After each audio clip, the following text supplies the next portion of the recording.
మహమ్మద్ షమి ఈ పేరు ఇప్పుడు షమీ ఫైనల్ అంటూ దేశవ్యాప్తంగా మారుమోగుతోంది. ఒకే ఒక్కడు ఏకంగా న్యూజిలాండ్ భయపెట్టినా కూడా 7 వికెట్లు తీసి భారత్ ను ఫైనల్ కు తీసుకెళ్లాడు. ఒకప్పుడు ఇదే షమీని ట్రోల్ చేసిన వాళ్ళు కూడా శబాష్ షమీ అంటున్నారు. అయితే షమీ జీవితం నిత్యం కష్టాలమయం. అది ఇప్పటికీ కూడా. భార్య తప్పుడు ఆరోపణలు, పరువు తీసిన ఆమె ఇంటర్వ్యూలు, కూతురును కనీసం చూపించకుండా వేధించటం, కోర్టు కేసులు, బీసీసీఐ బ్యాన్, ఇలా ఒకటేంటి ఇప్పటికీ భార్య కారణంగా కష్టాలు భరిస్తూనే ఉన్నాడు. తన ముద్దల కూతురును చూడలేకపోతున్నాడు. టీంలో స్థానం ఎప్పుడు ఉంటుందో ఎప్పుడు పోతుందో తెలియని పరిస్థితుల్లో కూడా వాయు వేగంతో వచ్చాడు షమి. ప్రతి ఇంటర్నేషనల్ క్రికెటర్ కలగనే డ్రీమ్ స్పెల్ ను వేసి భారత్ ను ఫైనల్ లోకి తీసుకెళ్లాడు. మరి అలాంటి ఈ థండర్ బౌలర్ లైఫ్ స్టోరీని చూద్దాం. ఎందుకంటే పైకి కనిపించే ఆ నవ్వుల వెనక గుండెల బద్దలయ్యే కష్టాలున్నాయి. కానీ నిత్యం సంతోషాన్ని వెతుక్కుంటూ భారత జట్టు జెర్సీ తన ఒంటిపై ఉండాలని తప్పించే ఓ వీరుడి స్టోరీని అందరం తెలుసుకుందాం. మహమ్మద్ షమి ఉత్తరప్రదేశ్ లోని అమ్రోహా దగ్గరలోని సహస్పూర్ అనే చిన్న గ్రామంలో పుట్టాడు. ఇతనికి తోడు 5 అన్నా చెల్లెళ్ళు. ఇతని తండ్రి రైతు, కుటుంబం మొత్తం వ్యవసాయ పనుల్లోనే ఉండేవారు. అయితే షమీ తండ్రి తౌసిఫ్ అలీ తాను యువకుడిగా ఉన్నప్పుడు మంచి ఫాస్ట్ బౌలర్. కాకపోతే తనకు అంతర్జాతీయ క్రికెట్ వైపు కాదు కదా, కనీసం జిల్లా స్థాయి క్రికెట్ టీంలోకి ఎలా వెళ్లాలో కూడా తెలియదు. ఇంతలో పెళ్లైంది. క్రికెటర్ కావాలనుకున్న కల నెరవేరలేదు. ఇక పిల్లలెవరూ కూడా మొదట క్రికెట్ పై ఆసక్తి చూపలేదు. మ్యాచ్లు అయితే చూస్తారు కానీ సీరియస్ ప్రొఫెషన్ గా ఎవరూ తీసుకోవాలనుకోలేదు. అయితే 15 ఏళ్ల వయసులో ఉండగా గ్రామ క్రికెట్ టీం తరపున ఆడి దుమ్ము రేపాడు షమీ. ప్రత్యర్థులను తన బౌలింగ్ తో భయపెట్టాడు. దీంతో కేవలం షమీ కారణంగానే విలేజ్ టీం గెలిచింది. అందరూ షమీని పొగుడుతుంటే తండ్రి కొడుకు ఆటను గమనించడం మొదలు పెట్టాడు. ఎక్కడ విలేజ్ లెవెల్ టోర్నమెంట్ ఉన్నా సరే తండ్రి వెళ్లి కొడుకు బౌలింగ్ ను చూసి మురిసిపోయేవాడు. అప్పుడే వీడిలో ఏదో టాలెంట్ ఉంది, ఎంకరేజ్ చేయాలి, తన కోసం భూమైనా అమ్ముతానన్నాడు తండ్రి.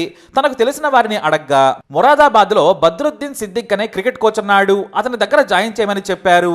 అతనైతే టాలెంట్ ను గుర్తించి ఛాన్స్ ఇప్పిస్తాడన్నారు. దీంతో బస్ ఎక్కించి కొడుకును తీసుకుని బద్రుద్దీన్ దగ్గరకు తీసుకెళ్లాడు. నా కొడుకు మంచి బౌలర్, మీరు శిక్షణ ఇవ్వండి, నాకు చేతనైనంత ఇస్తానని బ్రతిమలాడి దండం పెట్టి కోరాడు. దీంతో షమీని బౌలింగ్ చేయమని ఓ మంచి బ్యాట్స్మెన్ రంగంలోకి దించాడు కోచ్ సిద్దిక్. నెట్స్ లో 15 ఏళ్ల షమీ బాల్ ని మెరుపు వేగంతో వేస్తూ ఉన్నాడు. టెక్నిక్ లేదు కానీ బాల్ పై గ్రిప్ ఉంది.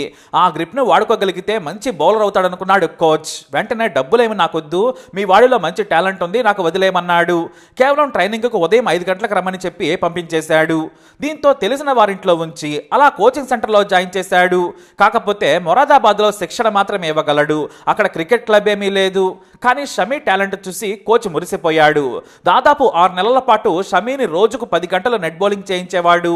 ఇక షమీ కూడా ఉదయం 5 గంటలకు వచ్చినా సరే దాహం లేదు, ఆకలి లేదు, కోచ్ చెప్పినట్టే చేసేవాడు. సరిగ్గా అప్పుడే రివర్స్ స్వింగ్ స్కిల్స్ నేర్పించాడు కోచ్. అతను స్టేట్ లెవెల్ కు ఆడేందుకు అర్హుడని భావించి కోల్కతా వెళ్ళమని సూచించాడు. అంతేకాదు ఆ కోచ్ కూడా వెళ్లి అండర్ 19 కు సెలెక్ట్ చేయమని కోరాడు. అప్పటికే డల్హౌసీ క్రికెట్ క్లబ్ లో ఆడి పేరు తెచ్చుకున్నాడు. మామూలుగా అయితే వెళ్లి అడిగితే ఎవ్వరూ ఛాన్స్ కూడా ఇవ్వరు. కానీ క్లబ్ నుంచి చాలా మంది బెంగాల్ క్రికెట్ అసోసియేషన్ లోని సభ్యులకు షమీ అనే కుర్రాడు బాగున్నాడని చెప్పారు. దీంతో Bengal cricket association secretary Devavrata Das ముందు బౌలింగ్ చేయించారు. దాదాపు 10 ఓవర్లు పరిశీలించిన ఆయన శబాష్, నీకు బ్రైట్ ఫ్యూచర్ ఉందన్నారు.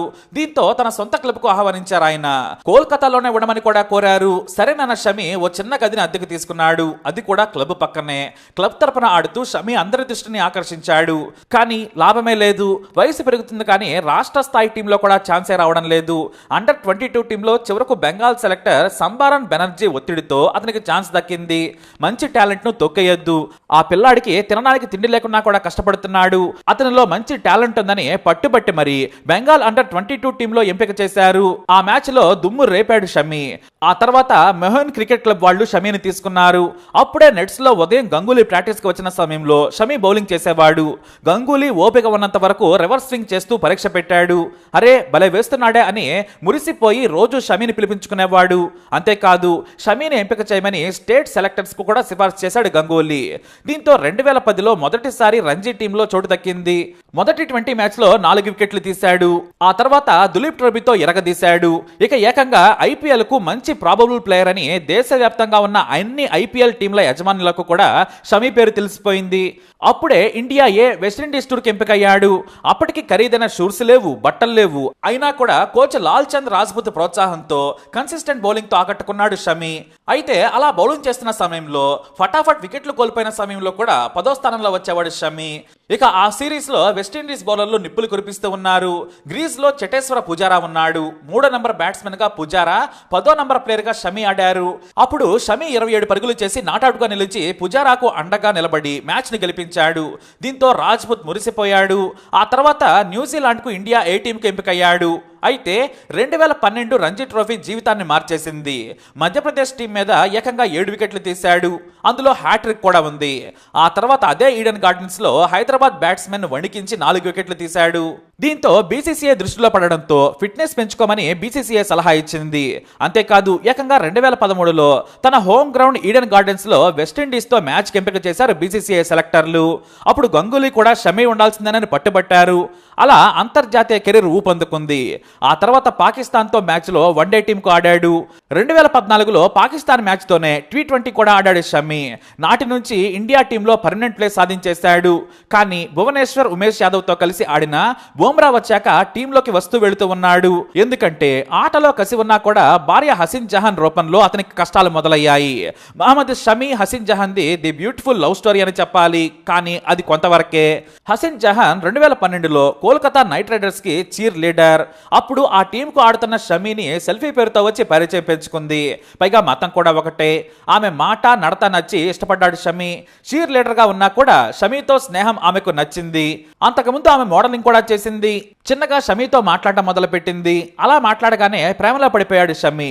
ఇక టీం ఎక్కడికి వెళ్ళినా కూడా ఒకే ఫ్లైట్ లో వెళ్లేవారు, ఒకే ఫ్లైట్ లో బస చేసేవారు. అలా పరిచయం కాస్త ప్రేమగా మారింది. ముందు షమినే ప్రపోజ్ చేశాడు. వాస్తవానికి ఆయన రేంజ్ కి చీర్ గార్డ్ పెళ్లి చేసుకోవాల్సిన అవసరం లేదు. కానీ ఆమె మంచితనం, మాట తీరు నచ్చి పడిపోయాడు. ఎంతైనా ప్రేమ గుడ్డిది కదా. ఏడాది ప్రేమ తర్వాత జూన్ 6, 2014లో పెళ్లి చేసుకున్నారు. 2015లో వీరికి పాప కూడా పుట్టింది. పేరు ఐరా షమి. కానీ ఆ తర్వాతే విభేదాలు మొదలయ్యాయి. ఆస్తుల విషయంలో భార్యకు ఆశ మళ్ళింది. అంతేకాదు ఆమె డామినేషన్ తో పాటు పార్టీలు, తన ఫ్యామిలీ ఫంక్షన్స్ లో కూడా తన తీరు షమిని ఇబ్బంది పెట్టింది. కుటుంబ సభ్యులతో గొడవలు పెట్టుకుని మా కుటుంబం మీదే బతుకుతున్నారని దారుణంగా మాట్లాడేది. దీంతో షమికి ఆమెకి విభేదాలు మొదలయ్యాయి. కుటుంబ పెద్దలు కూడా నచ్చజెప్పినా హసన్ వినలేదు. ఈ గొడవల కారణంగా అంతర్జాతీయ క్రికెట్లో సరిగా రాణించలేకపోయాడు షమి. అయితే హఠాత్తుగా హసీన్ షమి మీద పోలీస్ స్టేషన్లో ఫిర్యాదు చేసింది. షమి పెద్ద వెధవ, నన్ను రోజు కొట్టేవాడు, ఇష్టం వచ్చినట్టు తిట్టేవాడు, అతని అన్న నన్ను రేప్ చేశాడు, మామ కూడా చేశాడు, సోదరులు కూడా కొట్టారు, షమి పెద్ద వ్యభిచారి, అతనికి పలువురు మోడల్స్, చీర్ లీడర్స్, నటులతో అక్రమ బంధాలున్నాయి, వ్యభిచారం కూడా చేస్తాడని దారుణమైన ఆరోపణలు చేసింది హసీన్. నేను ఈ నరకంలో బ్రతకలేనని ఫిర్యాదు చేసింది. అవి నిజాలో అబద్ధాలో తర్వాత, కానీ షమి పరువంతా పోయింది. అంతర్జాతీయ క్రికెటర్గా ఉన్న షమి పేరు అంతర్జాతీయ పత్రికల్లో కూడా ఆయా దేశాల్లో వార్తలు వచ్చాయి. అయినా కూడా షమి సహనం కోల్పోలేదు. నిజాయితీ నా వైపే ఉందని బలంగా నిలబడ్డాడు. అయితే కూతురును చూపించాలని కోర్టులో ఫిర్యాదు చేసినా కూడా హసీన్ చూపించలేదు. మరోవైపు ఇటు భార్య ఆరోపణలతో బీసీసీఐ షమీని ఎంపిక నుంచి పేరు తొలగించింది. ఈ కేసుల్లో తేల్చుకురావాలని చెప్పింది. అయితే ధోని, కోహ్లీలు నువ్వేం భయపడద్దు, మేమున్నామని భరోసా ఇచ్చారు. చివరకు కోల్కతా ఫ్యామిలీ కోర్టు షమి వైపే తీర్పునిచ్చింది. అతని మీద వేసినవన్నీ అబాండాలే. కానీ చిన్న పాప ఉంది కాబట్టి తన స్థాయికి తగ్గట్టుగా భార్యకు, పాపకు ప్రతి నెల 1,30,000 రూపాయలు ఇవ్వాలని ఆదేశించింది న్యాయస్థానం. అయితే షమి హింసించాడనే మాటలు వేధించాయి. షమి సోదరుడు తనను బలవంతంగా బెదిరించి పలుమార్లు అత్యాచారం చేశాడనే ఆరోపణలతో తల్లడిల్లాడు షమి. కానీ తనను అంతర్జాతీయ క్రికెట్లో ఆడకుండా నా మనసును కకావికలం చేసి కెరీర్ను దెబ్బ కొట్టాలనుకుంది, నా ఆట లయ తప్పేలా చేయాలనుకుంటుంది తప్పితే తన తప్పు లేదని షమి పలు కేసుల్లో కోర్టుకు తెలియజేశాడు. మెల్లిగా అతని భార్య వేసిన కేసులు వీగిపోయాయి. కానీ ఎటొచ్చి కూతురు గురించి అతని బాధంతా. నెలకి ఓసారైనా చూసినా చాలనుకున్నాడు షమి. కోర్టు సాయంతో పాపను కలిసి కాసేపు ఆడుకొని వస్తున్నాడు. తమ వల్ల పాప జీవితం ఇబ్బందుల్లోకి పడద్దనుకున్నాడు. ఇక కోర్టు తీర్పులు తనకు అనుకూలంగా రావడంతో తన నాన్న కోసం ఇష్టపడి కొన్న 50 ఎకరాల భూమిలో కొంత భాగం చదును చేశాడు. తనకు క్రికెట్ క్లబ్బులు, పోస్ట్ గా ఉండే సిటీ నెట్స్ వద్దనుకున్నాడు. తన పొలాన్ని క్రికెట్ పిచ్ ను చేసేశాడు. ఒకవైపు నెట్స్ ఏర్పాటు చేసుకున్నాడు. ఖాళీగా ఉన్నప్పుడు ట్రాక్టర్తో పొలం దున్నేవాడు, వ్యవసాయం కూడా చేసేవాడు. ఇక మరోవైపు ఫిట్నెస్ కోసం ఉదయం 5 గంటల నుంచి ఎక్సర్సైజులు చేసేవాడు. ఆ తర్వాత తన సోదరులకు బౌలింగ్ చేసేవాడు.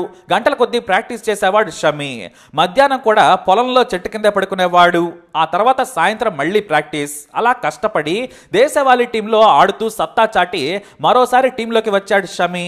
అయితే అప్పటికే సిరాజ్ సెటిల్ అయిపోయాడు. సిరాజ్ బుమ్రాలు ఆడుతూనే ఉన్నారు. దీంతో షమీకి ఇతర కొత్త బౌలర్లకు పోటీ ఎదురైంది. అయినా సరే తనకు ఛాన్స్ వచ్చినప్పుడల్లా నిలబెట్టుకుంటూనే ఉన్నాడు. కానీ ఎక్కువ సార్లు ఎంపికైనా కూడా డ్రెస్సింగ్ రూమ్ లోనే ఉండాల్సి వచ్చేది. అంతెందుకు వరల్డ్ కప్ మొదటి 4 మ్యాచ్లకు కూడా డ్రింక్స్ సప్లై చేశాడు షమి. కానీ హార్దిక్ పాండ్యా దూరం కావడంతో మరో పేస్ బౌలర్ కావాల్సి వచ్చింది. దీంతో 5వ మ్యాచ్ నుంచి షమీని ఆడించాడు కెప్టెన్ రోహిత్ శర్మ. అయితే అంది వచ్చిన అవకాశాన్ని ఉపయోగించుకున్నాడు. అది కూడా న్యూజిలాండ్ తో మ్యాచ్ లో ఎరగదీసేశాడు. 7 వికెట్లు తీసి తనలో ఇంకా చావలేదు, తానింకా 20 ఏళ్ల కుర్రాడితో కూడా పోటీ పడగలను అని నిరూపించాడు. అలా లేట్ గా వచ్చిన లేటెస్ట్ ఫిగర్స్ తో డ్రీమ్ స్పెల్స్ తో నిప్పులు కురిపించాడు షమి. సిరాజ్ బుమ్రాలకు తోడుగా షమి వరల్డ్ కప్ లో కుమ్మేశాడు. సెమీఫైనల్లో న్యూజిలాండ్ పై ఏకంగా 7 వికెట్లు తీసి చరిత్ర సృష్టించాడు. కేవలం 6 మ్యాచ్ల్లోనే 23 వికెట్లు తీసి 5 ఎకానమీతో కేక పెట్టించాడు. షమీ ఫైనల్ అంటూ హీరోగా కీర్తించారు. అయితే ఇదే షమీని గత T20 వరల్డ్ కప్ లో పాకిస్తాన్ పై భారీగా పరుగులు ఇవ్వడంతో ఇస్లామోఫోబియాతో ఉన్న కొంతమంది దారుణంగా ట్రోల్ చేశారు. నువ్వు కూడా ముస్లిమే కాబట్టే పాక్కి పరుగులు ఇచ్చావంటూ వెంటాడారు. అయినా సహనం కోల్పోలేదు షమి. తిట్టిన నోటితోనే పొగిడించుకున్నాడు షమి. అంతేకాదు నువ్వు లెజెండ్, నిన్ను మించిన తోపు లేడంటూ ఆకాశానికి ఎత్తేస్తున్నారు. అయితే ఈ సంతోషం వెనక అతనికి ఇంకా భార్య కష్టాలు ఉన్నాయి. కేసులు కొన్ని క్లియర్ అయినా కూడా మరికొన్ని అలాగే నడుస్తూ ఉన్నాయి. భార్య అలా వేధిస్తోంది. మరి రీసెంట్ గా కూడా షమీని అందరూ ఆకాశానికి ఎత్తేస్తుంటే నెలకి 1,30,000 మాకివ్వాలి, కాబట్టి ఆ మాత్రం బౌలింగ్ వేయకపోతే ఎలా అంటూ వెటకారమాడింది భార్య. తనకు అవకాశం దొరికినప్పుడల్లా కూడా ఏదో ఒక పోస్ట్ పెట్టి వేధిస్తూనే ఉంది. అయితేనేం నాకు కావాల్సింది ఇండియన్ టీం జెర్సీ, దేశం తరపున ఆడి గెలిపించాలనుకున్నాడు. అదే చేస్తున్నాడు కూడా. అందుకే కష్టాలన్నీ ఎదురైనా సరే జానేదేవ్ టార్గెట్ క్లియర్ గా ఉన్నప్పుడు కొట్టేయాలంతే అంటాడు షమి. అదే చేశాడు కూడా. Take a bow Shami, take a bow once again a legend. మరి షమీపై మీ అభిప్రాయాన్ని కామెంట్ ద్వారా తెలియజేయండి. వీడియో లైక్ చేయండి, షేర్ చేయండి, మా ఛానల్ సబ్స్క్రైబ్ చేసుకోండి.